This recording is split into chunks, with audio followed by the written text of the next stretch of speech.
জমি জটে থমকে রয়েছে সীমান্তে কাঁটাতার দেওয়ার কাজ। ভারত বাংলাদেশ সীমান্তে একাধিক এলাকায় জমি জটের কারণে থেমে গেল কাঁটাতার দেওয়ার কাজ।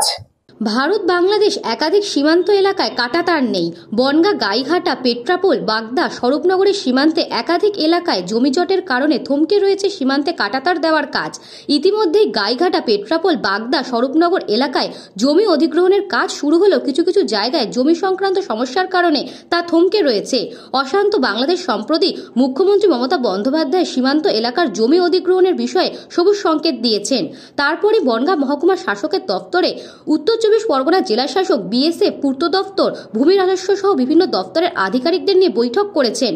এদিন উপস্থিত ছিলেন জেলা শাসক Sharat Kumar Trivedi, Bongaon police super Dinesh Kumar, BSF এর উচ্চপদস্থ আধিকারিকরা সহ সরকারি আধিকারিকরা। Land is one of the departments which was discussed in this meeting. এই আর কি, যেটা আমি আগেও বললাম, নর্মাল যে রিভিউ মিটিং বিভিন্ন ল্যান্ড ডিপার্টমেন্টের যে প্রগ্রেস আছে ওদের কাজে, সেটা নিয়ে আলোচনা হয়েছে।